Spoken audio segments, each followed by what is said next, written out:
Hello and welcome to Marketing Speak. I'm your host, Stefan Spencer, and today I'm very excited to have Minter Dial with us. Minter is a keynote speaker, best-selling author, award-winning filmmaker, and master storyteller. He's also a veteran executive with a 16-year high-profile career at L'Oreal. And he's an inveterate podcaster with a weekly show that's been going since 2010. Minter's books include Futureproof, Heartificial Empathy, You Lead, and the World War II story, The Last Ring Home. Minter, it's so great to have you on the show. Stefan, thank you for having me on. Pleasure to chat with you about marketing and stuff like that. Yes. Now, I want to start by finding out why artificial empathy is a thing, because that's a term I've never heard before. Well, there's sometimes you're a marketer and you think you come up with like a super brain wave, a great new idea. Well, this was one of them where I thought, oh, this is cool. I've got it. Of course, I discovered that I was not the first person to come up with Heartificial. There was actually another book by a chap called John Havens, a friend, who wrote Heartificial Intelligence about putting heart into AI. And there was a rock and roll or band anyway, a music band called Heartificial as well. So I asked for permission with regard to John, and otherwise I have the book really came around because I wanted to focus on within AI the specific topic of empathy.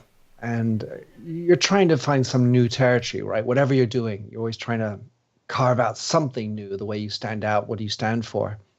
And that was the zone, the flag in the sand that I wanted to put in, which is to be a forerunner to look at this idea of encoding empathy into AI. And I came up with a tricky name and stuck. Very cool. And so what are some of the big ahas that you've had by looking at AI and injecting empathy and human traits into AIs? Well, I had a field game. I took the time to research what I was doing, talking with people who are actually are coders, because I'm no coder. And the let's say the first major aha is that in the process of encoding, whatever AI you're trying to do, the vast majority of coders and programmers are not empathy heavy people. They typically are very linear, very structured and organized, probably late night workers, but they're not heavily dosed in empathy. So one of the keys when you're trying to brief, if you're a leader and you want to create an AI that has empathy in it, one of the keys is to really understand that in your process of briefing, you'll need to lean into this component, to think carefully about how you're briefing and how you're driving somehow diversity and ethical opinions into the AI because of the nature of programmers. So if you don't start with that, you won't get it. If you don't incorporate that into the parameters or into the seed set or something, you're not going to end up with an empathetic AI. And who knows where it would lead. I remember the paperclip game. I don't know if you're familiar with that, but I learned about it from a great article in Wired magazine. I ended up playing that game for hours. I'm like, what am I doing? This is not a good use of my time. A rabbit hole. Yeah. Well, there are a couple of other things that go into it. I mean, and the first is, how empathic are you as an individual or you as an organization? And to the extent that you have empathy, first of all, self-awareness. People have a huge tendency to overperceive their own levels of empathy. And so it's useful to dig in on how much empathy you have, your organization. And that's super important because in the end of the day, you need to have consistency in how your brand is being expressed to the extent that you're using AI in a customer-facing approach. And so you need to really think about how much empathy you already have in your organization. And my encouragement, generally speaking, which is really the nature of my book, was to start by focusing on empathy within your organization, within you as a leader, and then start to think about empathy afterwards. Because the propensity that we have so often is to think that AI is the cure-all, Let me delegate my empathy. Let me delegate my customer service. Let me use AI for efficiencies and scale and all this. But if you at the start don't have it, don't believe that AI is going to invent it for you. Makes sense. Yeah. Now, how do you incorporate empathy into marketing, into your marketing department, into all your marketing initiatives?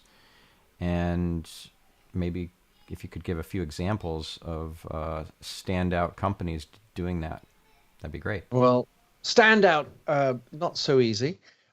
Here's what I'm going to say first, Stefan, is that when you're looking to use empathy in a customer facing manner, let's say, for example, sending out an email to customers or maybe making a product for customers, because that ultimately, of course, is customer facing. You want to have empathy to understand what the customer's experience is. And so you really want to strip away your notion as a tie wearing executive and get into what it's like with regard, for example, the type of internet connection, the access they have to whatever it is they're doing. If they are typically more on mobile and you typically are comfortable using desktop, you've got to get used to what it is to live on a mobile. And if you're typically on iOS, maybe you need to figure out Android. So all these little steps to get into the shoes of the customer. But here's the real like message, Stefan, is that you need to be thinking inside out, by which I mean you just don't want to do empathy with the customer. You actually want to have empathy within your culture, within your organization, and how you treat one another. And that will help seed the best type of empathy with regard to your customers. Treat your employees the way you'd like to treat your customers. And to the extent that you want to have empathic marketing, then you might need to think about having an empathic culture, how you lead your marketing team, what you can do with that. And don't get mistaken. A lot of people misunderstand empathy as, oh, it's about being nice, sympathetic, or it's about being soft. Empathy is about understanding what the other person is thinking, feeling, or experiencing. And so it's a great skill to have. And you don't need to be doing it all the time, just like listening. I mean, listening is another phenomenal skill which heavily goes into empathy. But you can't be just listening all the time, right? So sometimes you have to do. I mean, shit happens. You got to do stuff, right? But with regard to empathy, it's an amazing tool to understand how to manage people. If you need to deliver bad news, you can certainly use empathy to be smart in the way you deliver bad news. I think an important point about this is not just for you to understand the employee or the customer, but for them to feel understood by you, for them to feel gotten by you, because it doesn't really count if they don't feel that. If you understand them, you get their world, and they don't feel it, that wasn't received, and it doesn't count from their eyes. Well, all right, so that's an interesting point, because in the end of the day, let's say you're marketing and you're thinking about the design of a product. And if I'm going to think through how you might put this shoe on your foot, right? You need a shoehorn. You might need a little sock to help you. So I'm going to figure out the journey that you're going to do. But you might not feel empathy. The issue is you can't really measure empathy. And so you kind of need to suss out what feeling you want to have at the end of the day in the customer. And that is the output of your empathy, the feelability, if you will, of your empathy. Because people don't usually call customer service or people empathic in business. It's like, well, oh, the product was good. Oh, the product was exceptional. Well, one of the reasons why it might have been exceptional is because it was loaded with empathy in the first place. And sometimes with empathy, the person to whom you're speaking isn't looking for something like compassion or an action. All they might be wanting to do is be heard. And that feeling of being heard doesn't need to come with an action that follows it. So I'm just being heard. It doesn't feel like being empathic. See what I mean? So I try to warn away from thinking that the other person has to feel your empathy, because it's very hard to judge and evaluate. And sometimes it's not the action that follows that actually is needed. When you're doing marketing with masses of people, it's unlikely that they're going to feel the empathy. But if you can inject empathy into the way you script an email title, address a newsletter, it's hard to perceive that empathic notion. But the chances are you're going to make a newsletter that might be opened more frequently and read and clicked more liberally. So when you were at L'Oreal, did you inject empathy into the organization, or was it already there, or did you leave because it didn't have enough, or what? Right. Well, so fairly broad topic I could ramble on about, but I can say that on balance, L'Oreal, when I was there, definitely was not an empathic organization.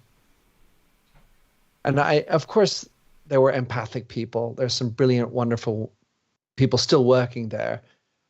And at some level, like I was saying at the beginning, we always think we're more empathic than we truly are. And so I would argue that probably the senior team thought that they were empathic, but they by no means empathic. They've been working in the same company for 30 years. They don't know how it is working in other organizations. They don't have the true benchmarks. Secondly, as an organization, they were distinctly product centric, not at all customer centric, and certainly not employee centric, which is what I really scream for in my new book. That said, when I was in Canada, one of the people working for me ended up becoming head of an entire program to bring empathy into the sales process at L'Oreal. And so I feel like I might have contributed some of that with this wonderful woman, Dorianne, who was responsible for that program. And by gum, it's great. They are now taking empathy seriously. No, that's great. And do you have other examples of companies that have taken empathy on board, and maybe in their marketing you could see that show up in their advertisements, commercials, email campaigns, etc.? Right. Well, so it's a tricky thing. Sometimes when you say I'm empathic, well, it's sort of like saying I believe in diversity, or you're saying something and it's maybe because you actually have a problem compensating for it. Or I have integrity, right? That's the yeah, exactly. Yeah. Well, to tell you the truth, oh boy. Yeah, right. So an example is Satya Nadella at Microsoft. So he comes with other traits, and I think it's really quite important. One of them being, and I've never met him personally, but some form of humility, despite the fact that he's running a large organization, and his empathy. He's made empathy a trait that he really harbors and encourages within himself and with his team. I think the Glasses Company, the Glasses Company in New York, really inventive. Anyway, I know that Warby Parker or something like that. Warby Parker, that's the one. They're brilliant because they've injected empathy into their organization with the way they hire people, and that also shows up in the way that they've done the user experience on the site, the way that they were quick to identify how to do e-commerce with glasses, and also in the stores, albeit they've had to do some cutbacks, I guess, on the stores in the latest period. But they definitely are an organization that has empathy. And as another one, but I'm not going to tell the name, but they had empathy as one of their core values in their annual report. And they're called, I think they're Maitsu, and they're from the Asia. And so they said empathy is really important.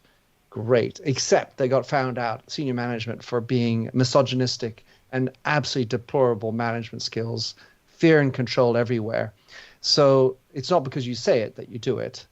And in the end of the day, it's a messy journey. And so if you describe yourself as being empathic, you have to know that you won't always get it right. And so it's one of those human traits that we have that isn't always easy to do, and it requires having time and being present and not being stressed. Yeah. And these are not qualities or aspects that we often have in leadership in order to execute. Mm. One of my favorite examples of empathy in marketing is Dove. They have Oh some yeah, beautiful commercials, really heartfelt, really touching. There's this one where they brought in I forget what they call them, but they sketch at the courtroom, or a sketch at, like if you try and describe an assailant, and they'll sketch out that person based on your description. So they brought in somebody like that, and the women would describe themselves, but this sketch artist would not get to see the woman. They would just use the description. And right. then a best friend, would give a description of this woman, and then the sketch artist would do another sketch. And the side by side comparisons was really, really telling. And And what's interesting about Dove is that they're part of a large organization, and one of the things that I have looked at is the difference between the huge corporate world and then the sub brands, which are customer facing.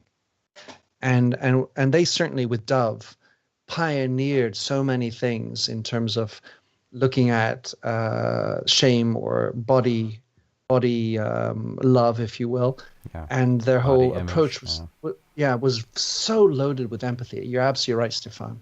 Yeah, and they had some other really great ones too. It's clear that that was highly intentional and not just a one-off kind of fluke.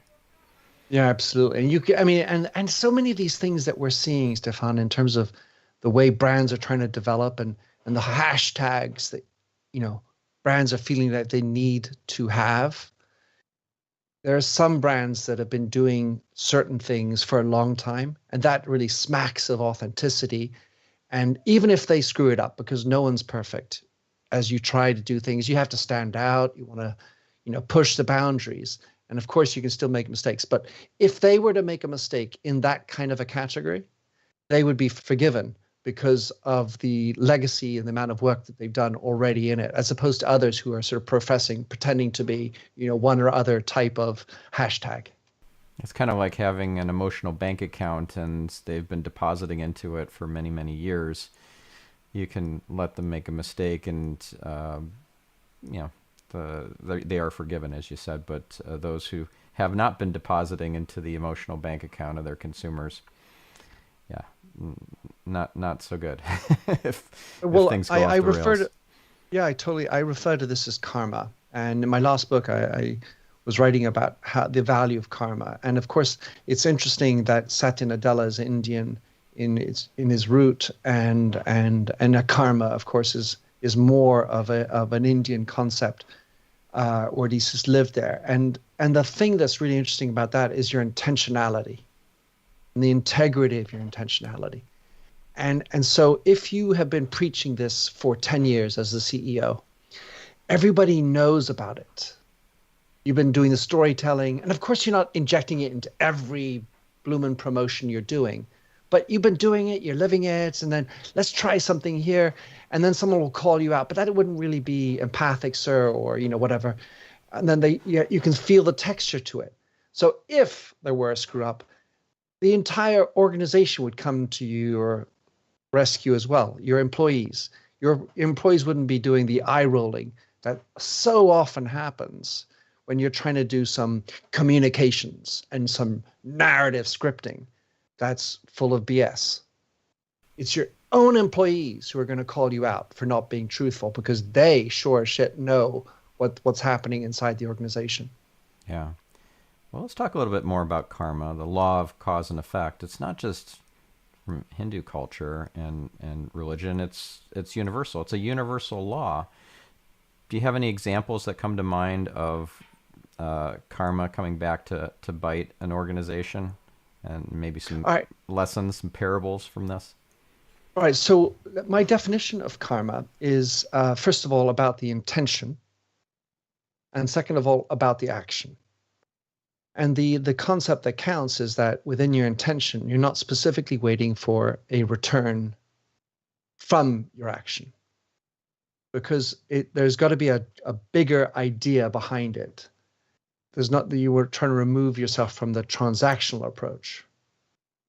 And as far as being karmic, I mean, there's Tom's Shoes and what they do, giving out shoes to other people, and there's a general good feeling about what they're doing. And I think that what happens is that people, hey, listen, they seem to have integrity with regard to their mission. Let's go back and support them.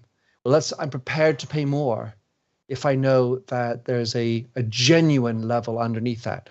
A lot of issues are around greenwashing or charity washing or purpose washing. And if we smell BS, which we are very quick to do, both as customers and as employees, well, then you can in the BS we feel that lack of genuine intention. That's sort of it's all actually about me and getting the quick return, making the buck, Yeah. as It's opposed to all an doing act. something bigger. Exactly. Yeah. Yeah. So, do you have an example that went really off the rails that you want to share with As our in listeners? badly. Yeah, badly. Like karma came back to really bite them. Well, actually, I mean, basically, I think that's the majority of companies. They don't actually operate karmically, which is why I thought it was one of the more interesting things to promote as a leadership skill. We're so programmed we're around efficiencies and short-term results that the space for even empathy and listening and karma is kind of washed out of us. And the issue is around governance, because so many companies have a or ownership structure that doesn't really allow for that type of a conversation, the space for purpose, the space for empathy and karma. It's sort of almost like antithetical to performance to start talking about these things. You're like a voodoo person if that's what you're going to talk about. And I give you an example that's quite specific and it relates to karma in no uncertain terms. When I was running Redken, which is a hairdresser company, professional hair care, very big in the United States, not so big around the world, but I mean, number two actually nowadays. But um, we had a lady in our group on my executive team, Annie, to name her, who was the unofficial director of love. And so her role was to make everybody she came into touch with to feel like they were the most important person in the world for Redken. And she, if you ever met her, you would feel the same thing. And so nothing ungenuine about it. She is the genuine article. However, when it came to talking about this role to L'Oreal executives, my boss, that was not part of my vocabulary. So the governance that you have will limit or not your abilities to do certain things, and including your culture. And so if your culture doesn't really speak to this type of an operation, it's going to be very hard for you to operate that way and succeed as a middle manager trying to be karmic. You do need to fit in with your general culture and understand the governance that you have around it. So the reason why I got away with it is because I was running Redken within the organization, and I operated differently with my senior up than the way we worked down. And I think on balance, we had a very empathic organization, although we never said that that's what we were doing. But certainly with Annie going around, she spread love. And she never, ever came with a transactional concept within it. It was just that's what she did. She was good at that. And she would, when she hugged you, such warmth. That's great. And if only every company had an Annie, that would change the world, wouldn't it? I agree. And a reason why don't we have one? We could. Of course, you need to have the right, kind of attitude and mindset. But yeah, you're right. I mean, at the end of the day, we need to have a brand that has the ability to accept that. And so many brands don't. They're sort of more transactional. It's all about performance. There's no real soul to the brand. It's a logo. It's a lovely name, a great website, but there's no soul behind it. And for me, in brand, it's about the humanity of it, which is where you get the trust. You have to have a great product, But especially in today's world, it's really about these human relationships we have, whether it's B2B, B2C, it's within the organization, and then our organization with distributors, and then the distributors with the customers. That human interaction is there all the time. So got to have a good brand and then hire a nanny. Yes.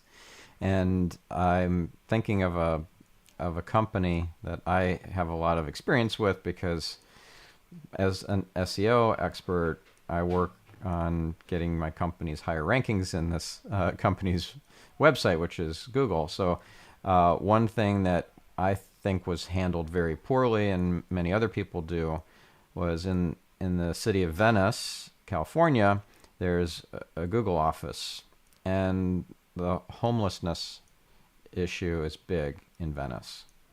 And Google Inc. did not handle that very empathically. They wanted the homeless people out of the neighborhood, like gone from the block and so forth. And they caught some flack for it in the media, not being empathic about it. And that was several years ago, and I still think about that, how unkind and kind of heartless that was. They could have handed out sandwiches once a day or something to the homeless people. They could have been more caring about these people who have fallen on hard times. But no, just get them out of the neighborhood because it's a problem. Well, I think when you, first of all, organizations have different cultures, and engineers aren't typically prescribed as empathically oriented. These are programmers and engineers and extremely bright and great product. Then you have to think about what is your brand. And within your brand, I like to think of this as inside out. And inside, the very core, are your employees. And so if in Venice you have a large number of employees, as I assume they do, then it becomes important to do that. But you need to have this idea of what does my brand stand for, and then make your employees your number one fans. And too often we get excited on the idea of making my brand reputation and experience good with the customer, but we forget about the employee experience. So yeah, if it's important to your employees, you ought to think twice about it. Yeah. Now, speaking of employees, and not just injecting or inspiring empathy within them, but giving them stimulation, motivation, inspiration, that's something that you're an expert on, helping companies inject that into and stimulate that within their teams. What would be some key points that you'd want to share with our listener about that? All right, so I'm going to draw on the work I did with my co-author Caleb Storkey in Futureproof, where the very first chapter was all about meaningfulness. And I think this is the thing to inject into your organization when it comes to things like motivation. How meaningful is the work that you're doing? And so rather than talk about purpose, we broke it down into 5 types of meaningfulness, which go from light touch to deep. And in the deep, we can talk about purpose, which means doing something bigger than just satisfying your shareholders. How are you making the world a better place through your product and service that you're selling? That's sort of the purpose side. That's the deeper side. But you can go through the lighter side. And before I even get into that, the key point is helping your team, employees in general, understand how they are contributing to what you're trying to achieve. So at the very light level, that's strategy. Strategically, this is what we're trying to do. Our objective is plus 10%. And everybody making widgets understands how they're contributing to the overall objectives and strategy of the company. Hopefully, you've got some kind of purpose as well, some bigger notion that is making the world better off somehow. But before that, so in the lighter touch, you have play. So how are you injecting fun into what you do? Ha! Let's laugh, right? Because sometimes we're just so serious and we just don't have time for that stuff. And this isn't just about having a foosball table in the backyard. There's got to be a genuineness to the fun. and that you're rewarding people. That's also fun. The second category is people, and doing something meaningful with a team, a big challenge, becomes deeply meaningful. You have nothing less than to think about the Band of Brothers, how going to war with a bunch of other soldiers becomes a life bonding element for you. And so, similarly at work, if you have with a team, you work through something difficult, a challenge, that becomes meaningful. So the people you work with, they don't have to be just like-minded, by the way, because that can be a real drawback if everyone thinks the same way. The third one is planet. Do things for the planet, eco-friendly. So we have to save that. So I think that it's not purpose. It's something that we all need to be doing. So how can you do that? You play your part to it. The fourth piece is actually about being successful, because a company that's not profitable serves no purpose. So it's much more fun to be on a winning team, but that doesn't mean you have losing times. And, of course you have to go through losing, but being profitable is a-okay. And I often refer to the purpose that Redkin had, which was earn a better living, live a better life. It's totally okay to talk about money, moolah, it's great. But living a better life, that was the deeper, bigger story. And then finally, purpose. The fifth one is about purpose. And that means essentially answering this question: how is the world going to be better off thanks to you? And or answer it differently: how would the world be worse off if you disappeared? Right. And so an example of a challenge might be getting the entire team, the marketing department or customer service team, to do the Spartan race together. Yeah, as well, assuming the Spartan race is something you do physically on a field, Yeah. but it could also be to, let's say, code something we've never done before, or to come up with a promotion that's going to be run on a shoestring budget. Oh my God, that's going to be difficult. Okay, that's a real challenge. We've never done this before. We need to do it and deliver it by 9 o'clock tomorrow morning. So you work overnight, and then at 9 o'clock you deliver the message, and it's received beautifully. Wow, we did it. That's a good feeling. So it can be within a work context as well. It doesn't have to be just team bonding, flying off a cliff or something together. Right. It can be around a real project. Hackathons, yeah, for example, yeah. Right. And fun. What would be a great example of fun in an organization, like a real organization, maybe kind of a case example you could share with our listener? Well, laughing, actually. Okay. So oftentimes we don't even have the time to crack jokes. I mean, of course, jokes and humor is a let's say a complicated zone, but just showing that you are free enough in your soul to laugh. You can look at the soul of an individual through his or her eyes. You can also hear it in his or her laugh. And in certain cultures, of course, laughing is quite grotesque or not noble. And so don't try to do it in certain cultures. However, I think just coming out into the office and laughing without obviously pissing people off or irritating people, because but generally speaking, I think laughter is a great way.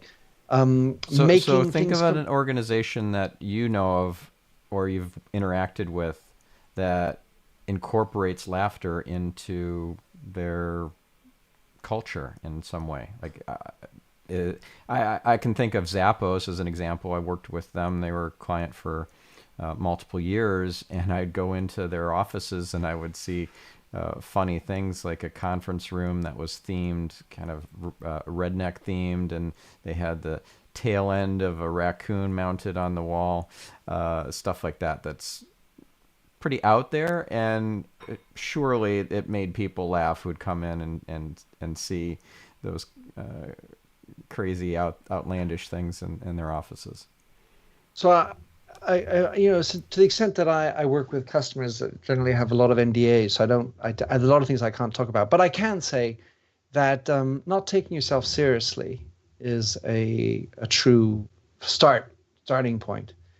And so when you take yourself less seriously, it's okay if people laugh at you, with you. The Indians the Indian culture again, have a wonderful idea where they have these laughing circles. And you can go out into parks in the morning and you belly laugh and you provoke the laugh. I've even done a dinner party, Stefan, where I have themed dinner parties and we invite guests over and they're not expecting it.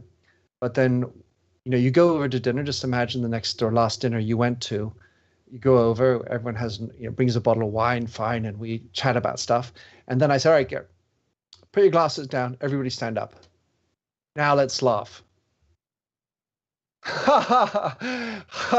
And then you provoke the laugh, and then everybody little by little gets it to happen. So I'm sure that there are companies who have allowed that to happen. It's not good just to allow the clown to do it. It's useful that the CEO, the chief leader, is able to laugh with everybody. So it's not some sort of scorn, what are they doing kind of thing. Lead from above, show, behave in the way you want to see everyone else do it. So if I were running a company and I felt it right and the governance was right, of course, that's something that I'd bring into it. Yeah. I was in Tony Robbins' Platinum Partnership for several years, and at one of his events that was for Platinum Partners only, he brought in, I think it was the founder of laughter yoga, which is a thing, and not just in India, it's spread all over the world. And we did a whole set of exercises around it, and it was definitely uplifting. And imagine if that were an internal company retreat instead of for his top customers, his top clientele. It was for his internal leadership team, for example, or his frontline customer service people or salespeople. That would be a game changer. I don't know. Maybe he even did that, but that would be a great example, I think. And then I think of MailChimp as an organization that has a lot of fun. At least it seems that way from an outsider perspective. They even have a brand style guide and voice and tone guidelines that include cheeky but never crass, so they know where the line is, but they know that cheeky is part of their ethos and that should be injected into everything they do. That's a great example. One of the things you mentioned there is interesting because the use of humor or a cheeky tone, it can be a useful way to cut through, right, the noise, because as marketers, we're always challenged on that. The issue is doing it with congruency as to who you are. There was an airline company, I can't remember which one, that had a gangbuster experience when they hired this very funny person in social media. And so all of a sudden, the tweets or whatever were being commented on and got great engagement. But it was such a legion a mile away from the culture as it really was that so the employees were like, well, what is this? And of course, it's a cheap way if you're not doing it in a congruent manner with what your brand is in the first place. Because you can hire a comic, but if you as an organization aren't like that, actually, I think it's a very light way to go about things. Yeah. It wouldn't feel authentic, at least to the people who are more familiar with the brand. Yeah. Now, how have you injected purpose into your work out in the world in terms of the companies that you have helped? I know you've got NDAs, but also when you were at L'Oreal, and just more through your books and your talks and your filmmaking. How are you? Like what's the epitaph going to be on your tombstone? All right. Well, before I tell you that, because I do have my epitaph, I actually took a fair length of time to get it to come to gel, and I think that's okay. The first point is start early, and second of all, know that it's a journey, and don't get overly wedded to every word right away. Otherwise, you're going to strive for perfection, and you're going to tear yourself up.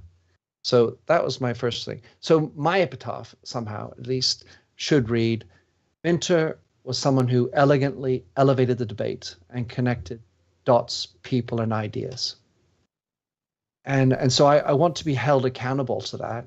I've published it, I talk about it, and understanding that I'm not trying to do it 100% of every day with every client. And just like for a brand, when you have a purpose, it's about attaching elements of your day to that purpose. Because sometimes you just got to do shit, right? So I really try to avoid the tyranny of purpose in how we try to go about this. We have to be pragmatic about things, and that's okay. Just like earn a better living, live a better life. And one thing I would say is that many people think they know who they are.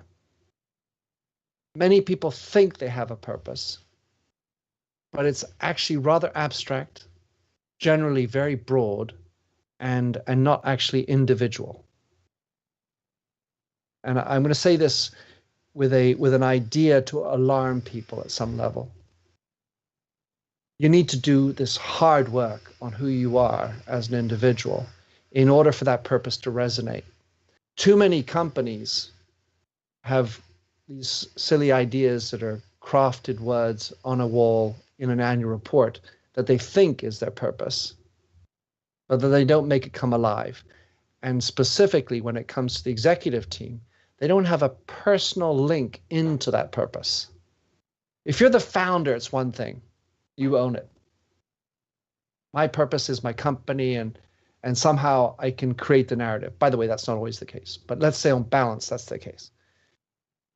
But when you're in a large organization, the key point is making that come alive, and then seeing and feeling how everybody connects into that purpose at a personal level.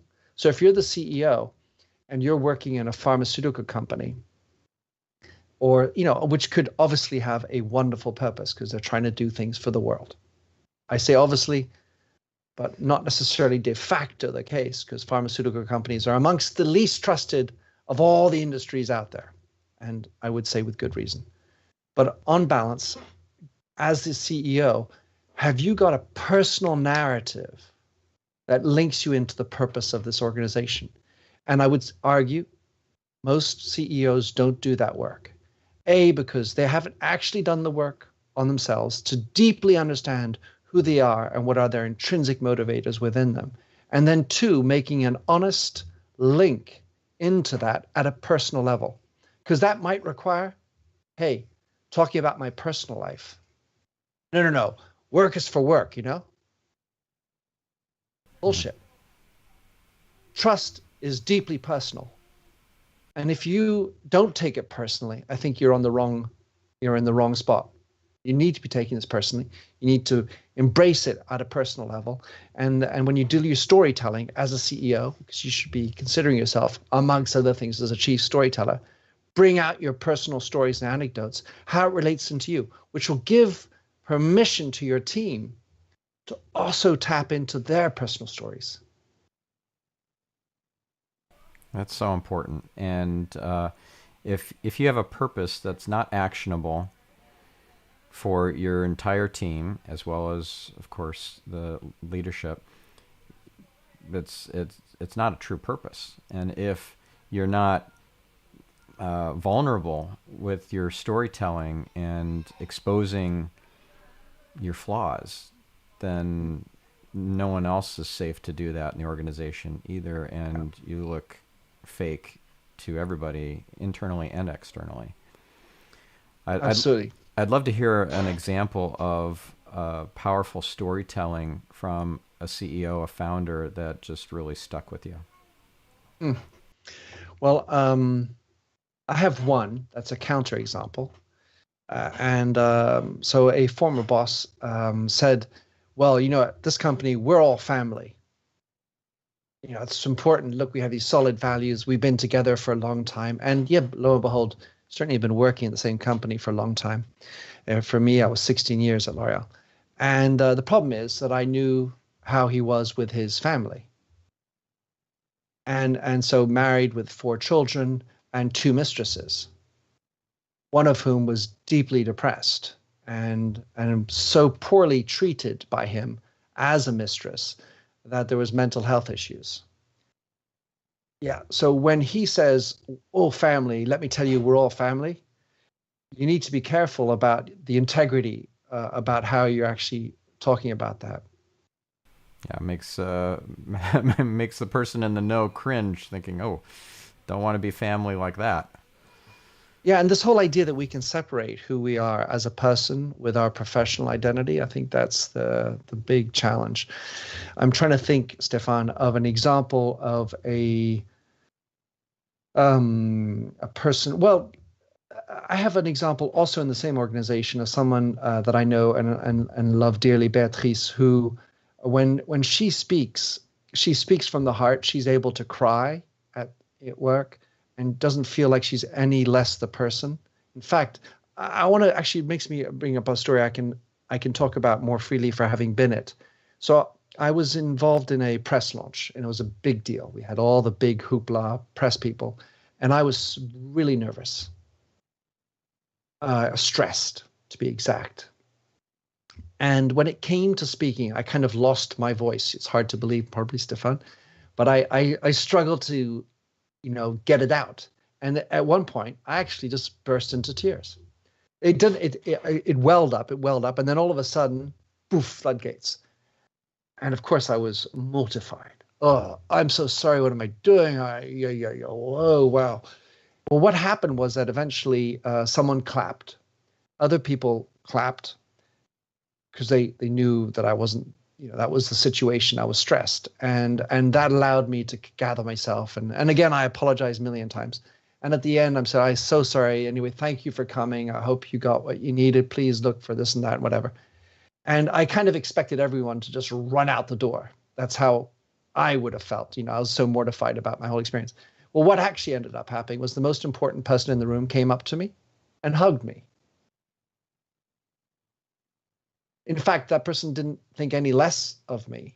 I would argue that that person felt more in touch with me, more of a relationship with me, because I showed that I was just a human being with foibles and imperfections and don't have everything under control. And so at some level, that the whatever story I came to her ears was so deeply stronger because I showed that I'm just a mortal that can screw it up. Yeah, beautiful. Uh, Thank you for sharing that with our listener. Pleasure. If there's one last kind of nugget of wisdom that you would want our listener to take away with him or her, what would that be? So I think this is an element that's so important in our lives, much less at work, and that is listening. So for the last 3 years, I've been running a thing called empathy circles. And what the idea is, it's just a 2 hour moment where we hang out, 4 or 5 people. A lot of this time has been online, and we talk about a topic whose answers we don't know. In other words, we're going to collectively come up with an answer around this. And you speak to somebody, and that other person has to actively reformulate what you have said in front of other people. The net result of it is that generally everybody understands how absolutely piss poor we are at listening. We have a thing called close communication bias, which is an obstacle to listening to the people we know best. We're going to finish a sentence for them. Oh, yeah, I know what you mean. Oh, wait, that becomes really frustrating when you cut people off all the time. We interrupt. We don't have the time to listen. And we obviously are bringing our filters into whatever we're listening to. Listening actively, rawly, without judgment. This is the most important skill in our lives, with our families, with our friends, with our colleagues, distributors, employees. And it takes time, and it's also a muscle that you need to practice. So go practice active listening with a stranger on the street. Just talk and find out. Listen to them. And don't jump in and tell them your story. Just listen. Mm-hmm. Do the same. Actively listen. It's amazing what the difference is when you go to your spouse and you say, and you listen to them and you just reformulate back what they say. You don't jump into, well, that makes me think of my story, or, well, what about thinking about this, where you want to bring a solution. Just listen. Yeah. When you listen without an agenda, when you listen without, while you're listening, thinking of a retort or something to respond with, people can tell energetically, and it deepens the relationship and builds trust and rapport. It's beautiful, and yet uh, so many of us think of our next response while the person is talking. How can you possibly listen with 100% presence if that's the case? Well, of course, we're trying to execute that in a conversation, right? Where we were toing and froing. And of course, as I say something, that's making you think of something. And then, of course, we do that naturally in our lives. But it's a very refreshing idea. And here's the rub: time. The more you have a time constriction, the less likely you're going to be able to listen deeply. Because as the hour winds down, got that tick, tick, tick. All right, what did I say what I needed to say? I've got to run to this other thing. And all of a sudden, it blocks our ability to listen deeply and allow for the other person to express themselves fully to the end of their sentence and explore what they're feeling and so on and so forth. And then you need to reformulate back, not just pigeon repeat back, blithely exactly what you said, but say it in a way that the other person understands it. And that's going to make them want to say something else. And so that time constriction is a really important element to it when you really want to practice it deeply. Yeah, I find that when I'm in conversation on a podcast interview like this, I'll want to listen to the recording again because I have been in interview mode during Right. the podcast episode, and I couldn't listen deeply in the same sort of way that if I were, let's say, with my notebook and pen or stylus ready to write down whatever takeaways and ahas I get from the episode. So, do you ever listen to your own episodes after the fact? Well, I absolutely do for the post production. I have to do that, and I certainly also try to practice the art of listening. So listening to what you're asking me for, and making sure I'm answering the questions you're answering. Of course, you asked for many examples. I didn't have many. Sorry about that, but it's something I do these empathy circles also for me to remember what it is. And then, of course, I have times when I'm not doing it right with my wife or my children, and of course it happens. And so it's about trying to constantly be honest with your intention of doing it. And yeah, for sure, I haven't always listened well to everybody. Oh, me neither. But yeah, we're all works in progress, aren't we? No doubt. Yeah. Okay. So, Mentor, thank you so much. And if we could send our listener to a resource or set of resources to learn more from you, to maybe watch some of your talks, to watch some of your films, read your books, and so forth, where should we send them to? So thank you for asking, Stefan. I have this weird name, Minter Dial, minterdial.com, where it's my general portal. I have a blog, podcast. The film, the documentary World War II film, is called The Last Ring Home, which is also a book. You can find that on a few online bookstore sites, including bookstore.org, bookshop.org, which supports independent booksellers, as well as the one from Seattle, to find that my unnamed books. organization in Seattle. Okay, awesome. A to Z. Thank you so Thank you much. so much. And listener, I hope that you will ponder what you can do to inject more empathy, more love into your marketing. And we'll catch you on the next episode. I'm your host, Stefan Spencer, signing off.